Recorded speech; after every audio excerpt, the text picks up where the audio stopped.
बहुप्रतीक्षित नंदीग्राम एक्सप्रेस अखेर 7 मे पासून बल्लारशाह ते मुंबई दररोज धावणार आहे। ओबीसी आयोगाचे राष्ट्रीय अध्यक्ष माजी केंद्रीय गृहराज्यमंत्री हंसराज अहिर यांनी ही रेल्वे सेवा सुरू करण्यासाठी प्रयत्न केले।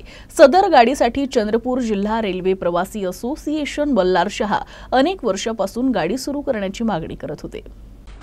माजी केंद्रीय गृहराज्यमंत्री हंसराज अहिर यांच्या प्रयत्नांमुळे रेल्वे क्रमांक 11402 नंदीग्राम एक्सप्रेसला 16 मार्च 2024 रोजी सकाळी 8:30 वाजता बल्लारशाह येथून प्रतिकात्मक हिरवी झेंडी दाखवण्यात आली।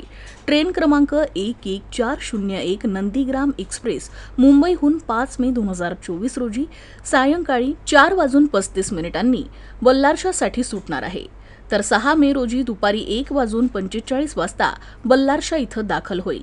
7 मे रोजी प्रशिक्षणासाठी गाडी क्रमांक 11402 सकाळी 8:30 वाजता बल्लारशाह येथून मुंबईच्या दिशेने सुटणार आहे, तर ही गाडी चंद्रपूर इथं सकाळी 8:47 पोहोचेल, तर भद्रावतीत सकाळी 9:10 पोहोचेल, तर वणी इथं 10:10 पोहोचेल, तर पिंपळखुटी इथं 12:30 पोहोचेल, आदिलाबाद इथं 1:05 पोहोचणार आहे।